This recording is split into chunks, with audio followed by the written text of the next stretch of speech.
샬롬 삼국지 3권 12번째. 그 말에 순유가 일어나 답했다. 장수와 유표는 이번에 다시 졌으니 감히 가볍게 움직이지 못할 것입니다. 하지만 여포는 효용이 빼어난 데다 다시 원술과 연결되어 회수와 사수 일대를 날뛰게 되면 그때는 정말로 쳐 없애기 어려울 것입니다. 이번에 여포를 쳐 아예 그 뿌리를 뽑아 버리는 게 좋을 듯 싶습니다. 곽가도 순효를 지지하고 나섰다. 이제 승상께 거역하기 시작하니 때는 지금입니다. 오래되어 백성의 무리가 따르기 전에 여포를 쳐야 합니다. 하나같이 아끼는 모사들이 그렇게 주장하자 조조도 거기에 따르기로 뜻을 굳혔다. 하후돈, 하후연, 여건, 이전에게 5만 군을 주어 먼저 떠나게 하고 스스로는 남은 대군을 이끌고 뒤를 따랐다. 단마가 나는 듯 조조의 대군이 이르고 있음을 고순에게 알리고 고순은 또한 시각을 짓지 않고 저희 주인 여포에게 그 소식을 보냈다. 여포는 조조의 그같이 신속한 출병에 은근히 놀라면서 후성, 항맹, 조성 셋을 불러 영을 내렸다. 너희들은 200기를 끌고 고순에게로 달려가 합류하라. 그리고 소패성에서 30리쯤 떨어진 곳에서 조조의 군사를 맞으라. 그리고 그 또한 스스로 남은 대군을 이끌고 뒤를 따랐다. 유비는 성 안에서 고순이 군사를 물리는 것을 보고 조조의 대군이 이룬 줄 알았다. 이때다 싶어 송건에게 성을 지키게 하고 미축, 미방, 형제에게는 가솔들을 맡긴 뒤 관장 두 아우와 함께 성을 나와 진체를 세웠다. 조조의 군사들과 호응하기 위함이었다. 한편 조조군의 선봉이 되어 군사를 이끌고 내려오던 하후도는 곧 고순의 군사와 마주쳤다. 맹장으로 이름난 하후돈이 고순 따위를 겁낼 일 없었다. 한마디 수작을 붙여보지도 않고 대뜸 창을 끼고 나가 싸움을 도두었다. 고순 또한 장수된 체면이 있는지라 걸어오는 싸움을 피하지 못했다. 역시 자랑하는 태도를 휘두르며 마주쳐 나오니 곧 한바탕 싸움이 어우러졌다. 하지만 아무래도 고순의 무예는 하후돈을 당해 내기에는 모자랐다. 4, 50 합이 이르자 손발이 어지러워지더니 말머리를 돌려 저희 진 쪽으로 달아났다. 하후도는 그런 고순을 곱게 놓아 보내려 들지 않았다. 역시 박차를 가해 고순을 뒤쫓는데 홀연 화살 한 개가 날아와 왼쪽 눈에 박혔다. 그 화살은 여포의 장수 조성이 쏘아 보낸 것이었다. 저희 대장 고순이 쫓기는 걸 보고 몰래 활에 살을 먹여 날렸는데 공교롭게도 하후돈의 왼쪽을 마치고 말았다. 고순을 쫓는데 정신이 팔려 방심하던 하후돈은 왼손에 화살이 박히자 한 소리 아픔과 분노의 고함을 지르더니 그래도 손을 들어 화살을 뽑았다. 그러자 뜻밖에도 화살 쪽에 박혔던 눈알까지 한꺼번에 뽑혀 나왔다. 남은 눈으로 그걸 본 하우도는 다시 한 소리 크게 외쳤다. 이 눈알은 내 아버지의 정과 어머니의 피가 어우러져 만들어진 거 내 어찌 버릴 수 있으랴. 그러고는 화살 끝을 입으로 가져가 산적 빼어 먹듯 눈알을 빼어 씹어 삼킨 뒤 다시 창을 들고 말을 달려 활을 쏜 조성에게로 덮쳐들었다. 한눈으로는 붉은 피를 쏟고 한눈으로는 푸른 불길을 일으키며 자기를 향해 달려오는 하우돈을 보자 조성은 그만 얼이 빠졌다. 손발이 굳어 제대로 막아보지도 못하고 하우돈의 한 창에 이마박이 뚫어진 채 말 아래로 떨어져 죽었다. 그 광경을 본 양편의 군사들은 모두 하우돈의 그 엄청난 참을성과 분발의 혀를 내둘렀다. 그러나 그도 역시 사람이었다. 조성을 죽여 분풀이를 했으나 심한 아픔과 함께 왼눈으로부터 샘솟는 피가 흐르고 갑작스레 외눈이 되어 싸움에도 어려움이 있어 되돌아온 고순과 싸울 수가 없었다. 급히 말머리를 돌려 자신의 진채로 달아나니 승세를 탄 고수는 총 공격을 명해 조조의 군사는 첫 싸움에서 크게 지고 말았다. 하후연은 이미 제 몸조차 가누기 어렵게 된 하후돈을 구하여 간신히 몸을 빠져나가고 여건과 이전은 패군을 이끌고 제 북까지 밀려나 진채를 내렸다. 싸움에 이긴 고수는 군사를 돌려 성을 나온 유비를 치러 갔다. 때마침 여포의 대군도 그곳에 이르러 여포와 장요, 고수는 군사를 셋으로 나누고 각기 유비, 관우, 장비의 진채를 하나씩 맡아 일제히 저들어갔다.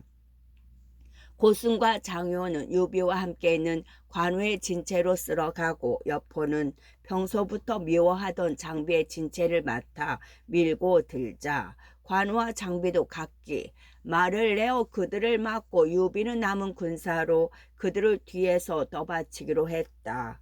하지만 처음부터 너무나 세력의 차이가 컸다. 관우와 장비가 힘을 다해 싸웠으나 여포가 군사를 나누어 등 뒤로부터 그들을 공격하자 앞뒤로 적을 맞게 된 관우와 장비의 군사들은 이내 부서지고 말았다.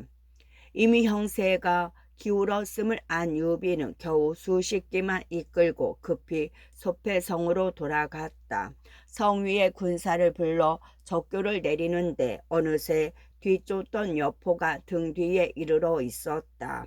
성 위의 군사들이 활을 쏘려 해도 여포가 너무 가까워 자칫 유비를 상할까봐 활을 쏠 수가 없었다.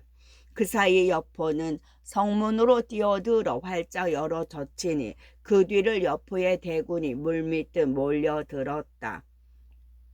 그렇게 되고 보면 원래도 그리 많이 남지 않았던 유비의 군사들로서는 더 막아낼 길이 없었다. 남은 일은 기껏 사방으로 흩어져 한 목숨 건질 국리가 고작이었다. 유비는 일이 위급함을 보고 가솔들이 있는 아성을 그대로 지나친 후 서문 쪽으로 달아났다. 수와 군사들은 물론 가솔들까지 버리고 홀로 소패를 빠져나온 셈이었다. 한편 소패성을 우려 뺀 여포는 먼저 유비가 거처하던 집으로 가보았다. 유비는 없고 그 가솔들을 보호하고 있던 미축이 나와 여포에게 말했다. 듣기로 대장부는 남의 저자를 함부로 죽이지 않는다 합니다. 지금 장군과 전하를 두고 다투는 것은 조공이지 제 주인 유비는 아닙니다. 오히려 제 주인께서는 지난날 장군께서 원문의 화극을 쏘아 맞춰 원술로부터 구해주신 은혜를 언제나 잊지 않고 계십니다. 이번 일은 조공께 의탁하다 보니 어쩔 수 없이 저지러진 것일 뿐입니다. 장군께서는 부디 가련하게 여겨주십시오.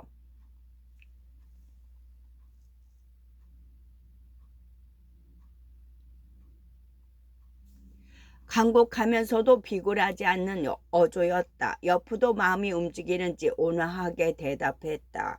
현덕과 나는 오래 사귀어온 사이다. 비록 지금은 창칼을 맞대게 되었으나 그 저자까지 죽일 리야 있겠느냐. 그러고는 미축에게 영을 내려 유비의 가솔들을 거느리고 서주로 옮겨 안심하고 지낼 수 있게 했다.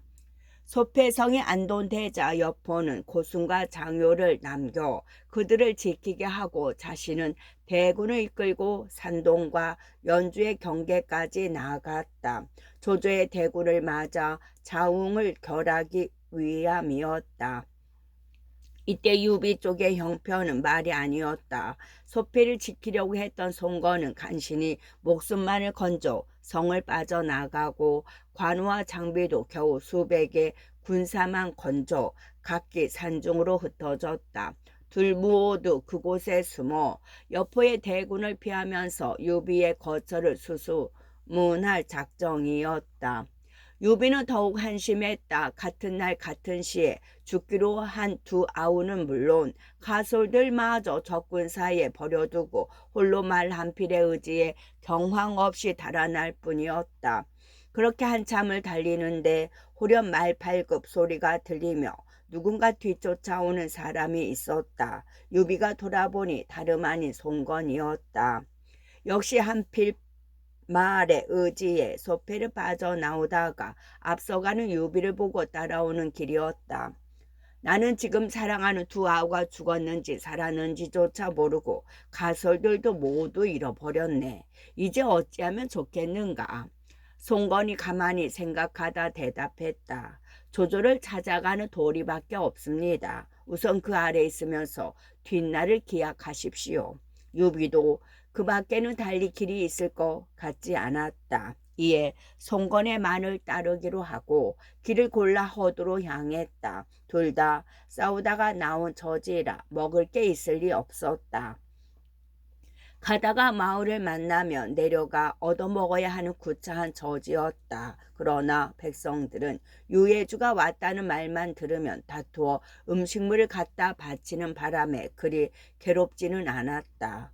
다른 무장들과는 달리 백성들의 살이를 걱정할 줄 아는 그의 정치적 식견과 온화한 인품이 어느새 백성들에게 널리 전해진 덕분이었다. 그러던 어느 날이었다. 날이 저물어 어떤 집을 찾아드니 한 청년이 나와 공손하게 유비를 맞았다. 그대의 이름은 무엇이며 어떻게 지내는가? 유비가 이상스레 마음이 끌려 그 젊은이에게 물었다. 저는 사냥으로 살아가는 유한이란 자입니다.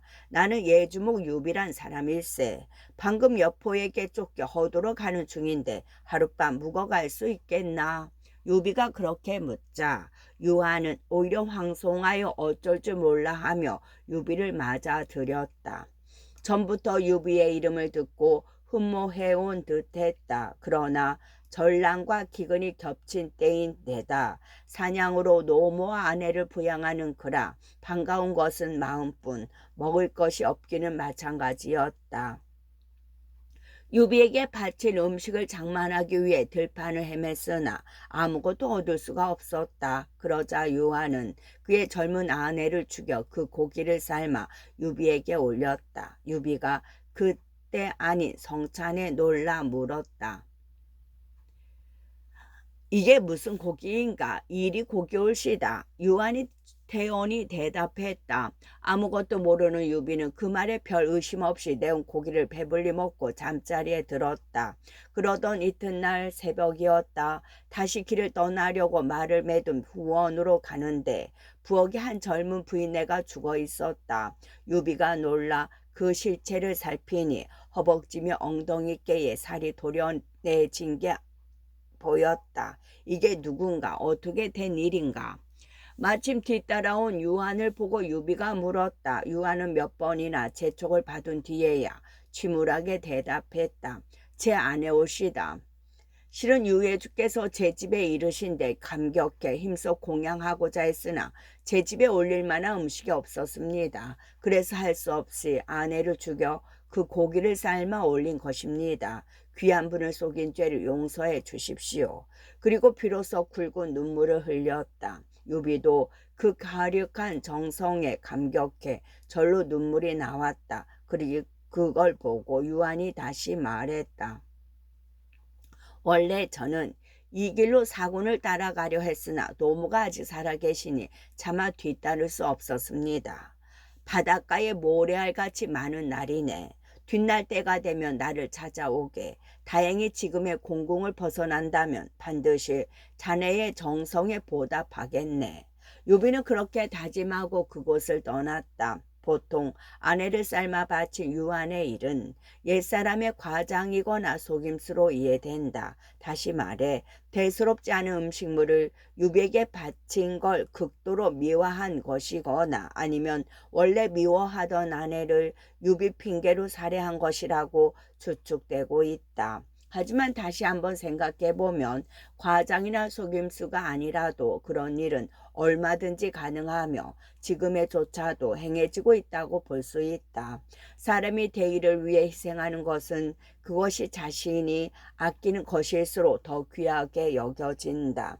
그런데 그 시절의 대의는 그것이 충성의 일종이건 아니면 단순히 어떤 위대한 인간에 대한 흠모이건 어쨌든 한 사람을 섬기면 그를 위해 모든 걸 바치는 것이었다. 거기다가 아내란 가축이란 소유물처럼 여기지고 또 식인의 옛조차 그리 희귀하지 않던 전란의 시대였던 만큼 그런 일이 반드시 없었던 것이라 단언할 수는 없다.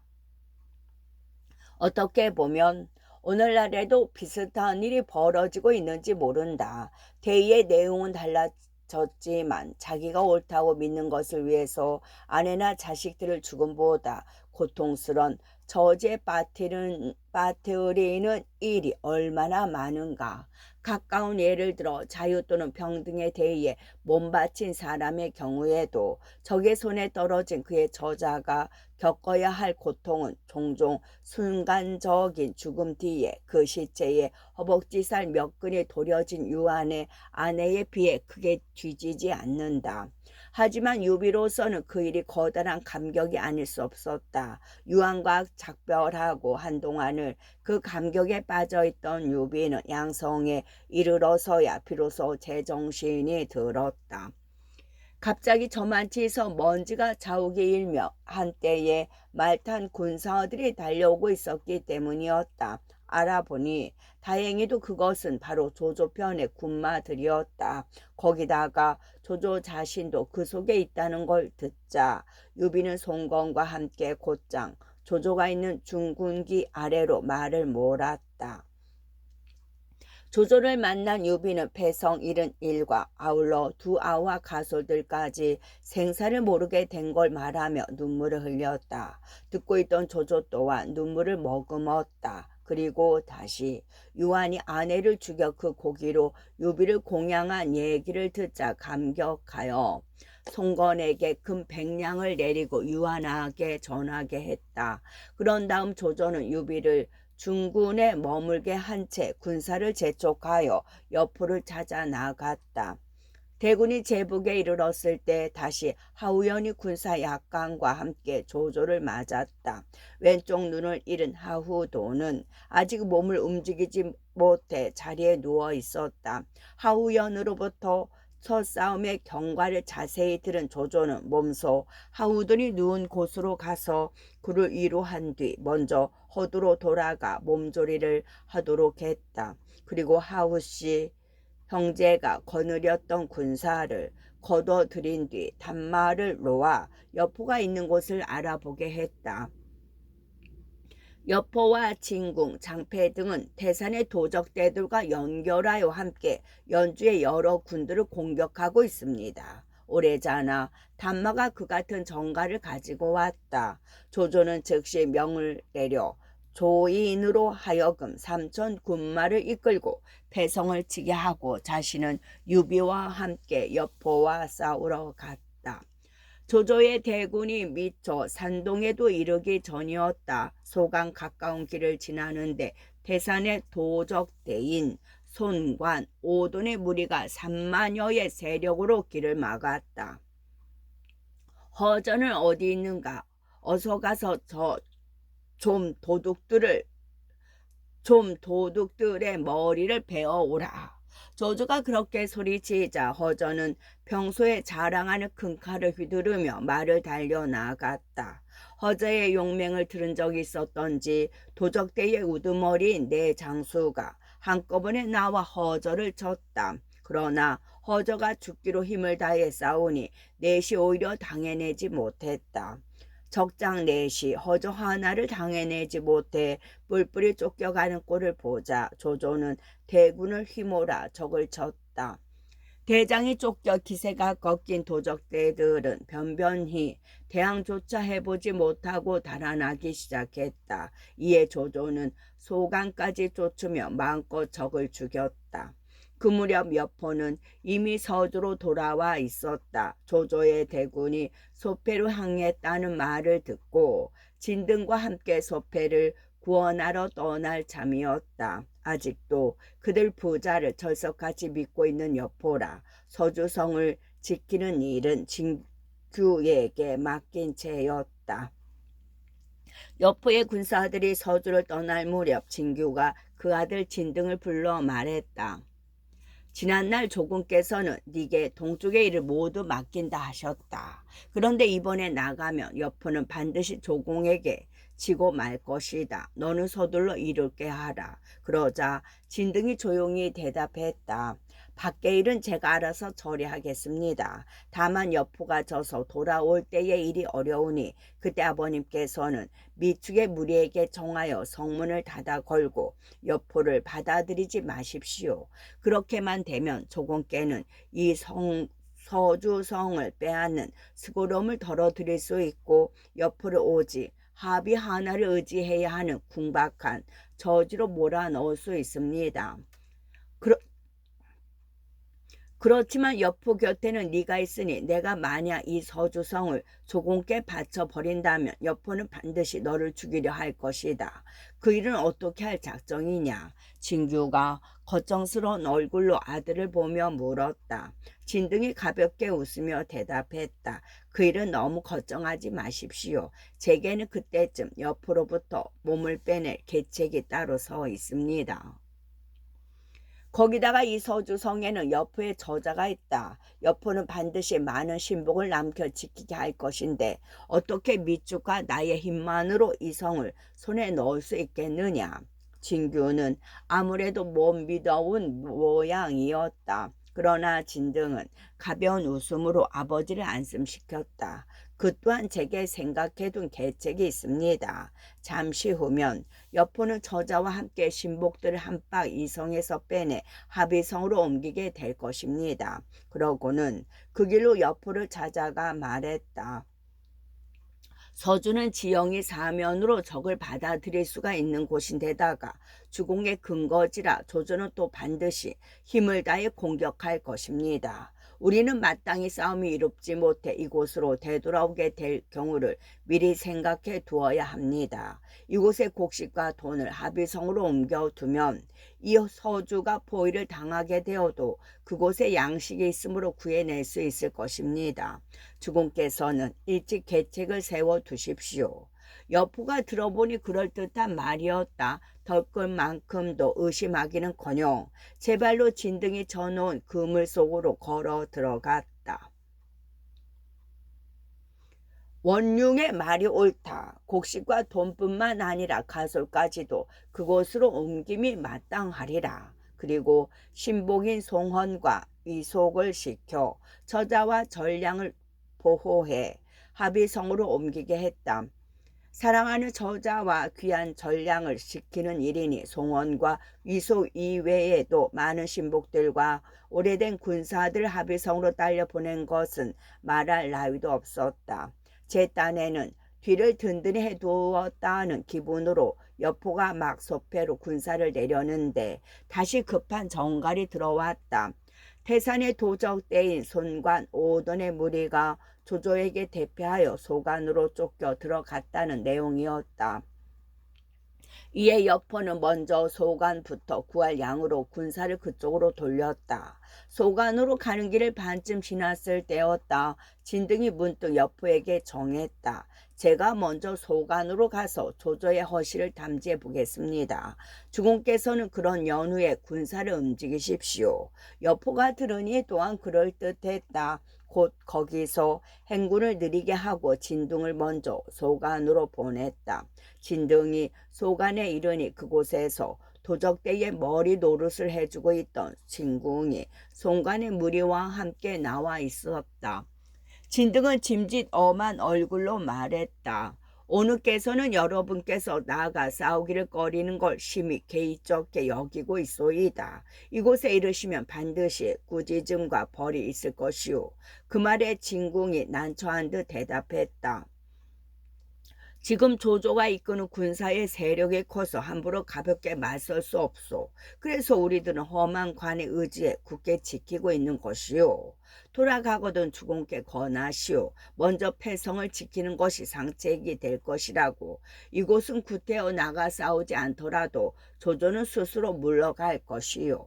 그 말을 들은 진등은 뜨끔했다. 정말로 여포가 진궁의 말대로만 한다면 많은 군사를 이끌고 먼 길을 온 조조는 먹을 것이 없어서라도 돌아가지 않을 수 없기 때문이었다. 따라서 진등은 건성으로 대답하고 소관에서 하룻밤을 머물렀다.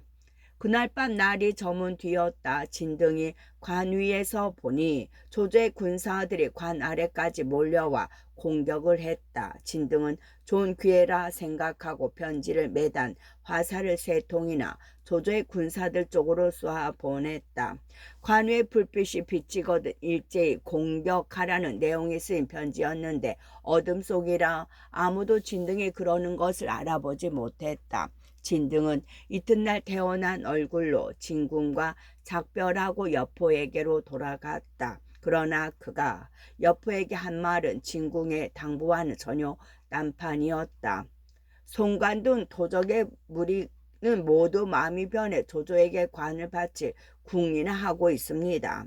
제가 진궁에게 그들을 잘 지켜보라 해두고 왔으니 장군께서는 저물 무렵 일시에 관을 들이치시어 안에는 진궁 등과 궁하십시오.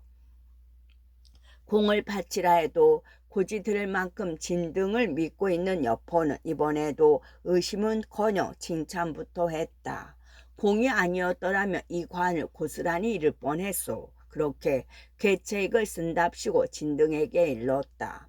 공은 날랫말로 얼른 소관으로 돌아가 진궁들어 안에서 호응하라 하시오. 관 위에 횃불을 밝히는 걸 신호로 삼는 게 좋겠소이다. 모든 게 그저 진등이 바라는 대로만 되었다. 여포의 명을 받고 나는 듯 소관으로 달려간 진등은 다시 황망한 얼굴로 엉뚱한 소리를 했다. 조조의 군사들이 이미 샛길로 빠져 관 안으로 들어왔소. 서주를 잃을까 두려운 마당이니 공들은 급히 서주로 돌아오도록 하라는 주경의 명이요. 아무리 진궁이라고 하지만 여포의 신임을 받는 진등이 그렇게 말하니 믿지 않을 수 없었다. 할 수 없이 소관을 버리고 밤을 틈타 무리와 함께 서주를 향해 내달았다.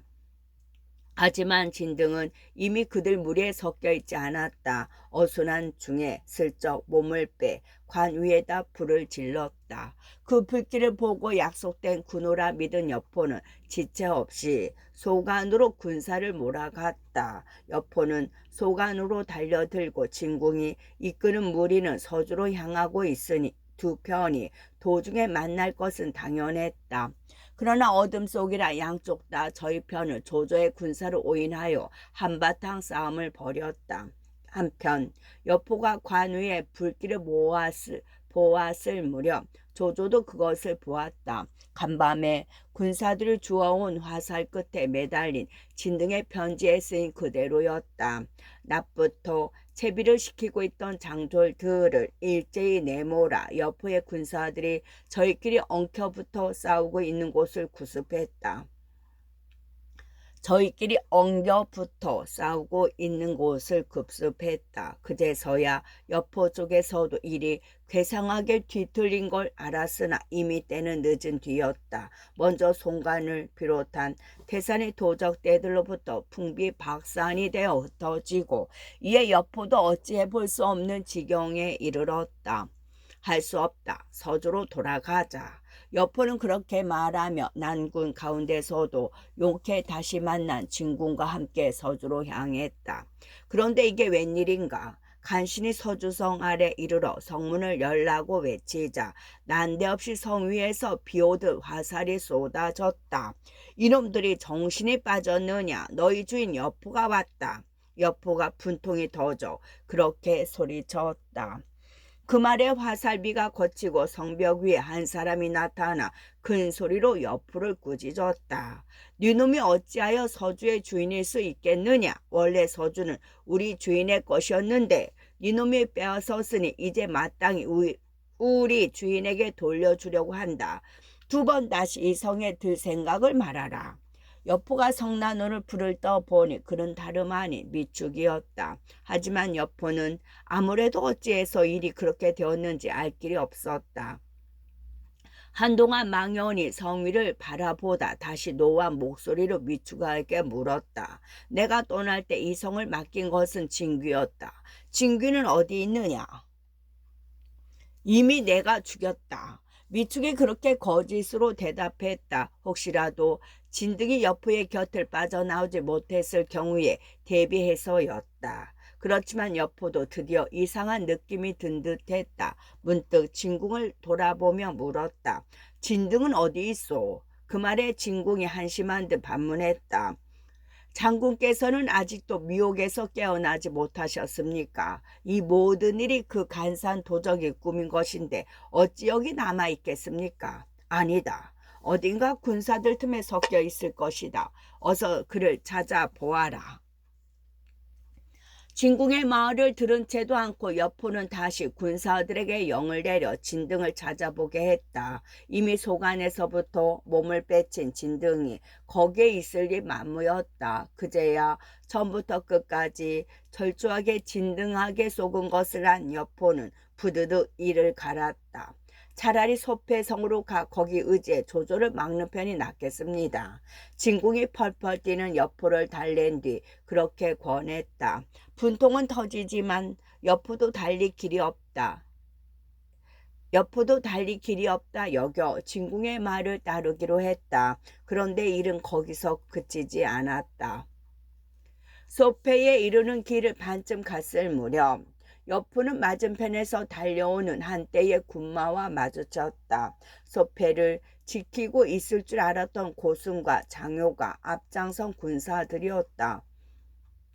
소패는 어떻게 하고 이렇게 나왔느냐? 여포가 묻자 둘은 오히려 어리둥절한 눈으로 여포를 보며 입을 모아 말했다. 주공께서는 어떻게 위급을 벗어나셨습니까? 무엇이라고? 위급이라니 무슨 위급이란 말이냐? 여포가 한층 소리를 높여 다시 물었다. 진등이 달려와 말하기를 주공께서 적의 포위를 당해 몹시 위태롭다 했습니다. 그리고 아울러 주공의 명을 전하기를 소패를 버려두고 어서 빨리 달려와 구해달라고 했습니다. 실로 어이없는 일이었다. 화가 꼭뒤까지 솟은 여포가 할 말을 잇고 있는 사이 진궁이 다시 말했다. 이 또한 진등, 그 간사한 도적놈의 계책입니다. 내 이 도적놈을 반드시 잡아 죽이고야 말겠다. 여포가 분노를 넘어 한맺힌 어조로 소리쳤다. 그리고 급히 말을 모으라 소패로 앞장서 달려갔다. 짐작대로 성 위에는 이미 조조의 깃발이 높이 걸려 있었다. 원래 진등이 쏘아 보낸 글을 통해 고승과 장유가 성을 비울 것을 한 조조는 미리 조인을 부근에 숨겨두었다가 성이 비기 무섭게 뺏어버린 것이었다. 여포의 화를 돋구는 일은 그뿐만이 아니었다. 성 아래 있는 여포가 큰 소리로 진등을 부르며 욕하자 진등이 성벽 위에 나타나더니 도리어 여포를 손가락질하며 꾸짖었다. 나는 대한의 신하이다. 어찌 너 같은 역적놈을 오래 섬기겠느냐. 진등의 밉살 맞은 꼴을 보는 것만으로도 노기가 길길이 솟구치는데 욕까지 얻어먹으니 여포는 아무것도 보이는 게 없었다. 모든 장졸들은 힘을 다해 이성을 깨트리도록 하라. 특히 진등을 사로잡는 자는 이 싸움에 으뜸가는 공으로 상을 내리리라.